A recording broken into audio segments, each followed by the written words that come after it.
Pa, mama teh heran beki ka dieu teh beki ningali papa teh betasa beda. Beda kumaha gitu mah.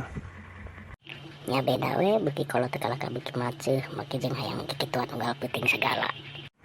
Nah mama mau gitu ningali papa gak perkasa siga budak ngora deui. Lain kitu Pa, mama teh heran ku tetangga unggal isuk kudu keramas wae mah, kudu adus man. Kumaha ceuk tetangga ngomongna teh da lain-lain wae. Teuing atuh mah da papa ge hese ngeureunanana ieu teh nahan lagi hese da puguh meureun gara-gara di urut teh kumaha esot geuningan basa bulan kamari.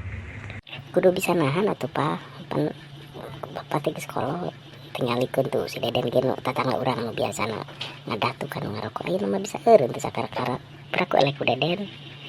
Ya tos atuh mah mimiti peuting ayeuna mah papa rek bobo di kamar si Ujang wae da meubeung budakna keur kuliah di luar kota. Bisi kabita isenggon keneh jeung mamah mah. Nya atuh Pa, ari kitu mah. Pa, tos bobo. Aya naon mah wae ge ngahudangkeun. Ayeuna teh geus jam 11 peuting. Lain mama teh ngan rek ngabejaan hungkul, ayeuna mah si Deden teh geus ngarokok deui. Mak, Ujang rek di mah terulanya. Juga tuh kade tuh ngareureuh di masjidnya. Mak, tuh mak. Aya naon Ujang?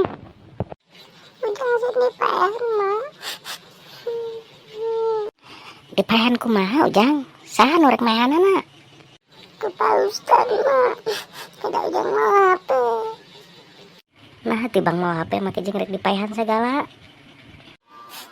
Tadi teh Pak Ustad ngomong kieu mak. Oh ya nak, anak HP kudu dipaehan heula sabab rek mimiti salat.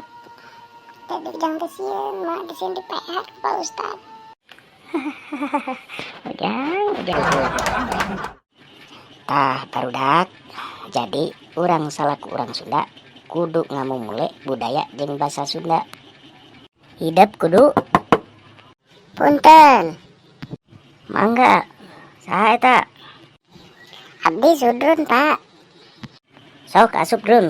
Wah kieu karek datang. Mangga Pak. Di mana heula atuh mana teh? Wah kieu karek datang.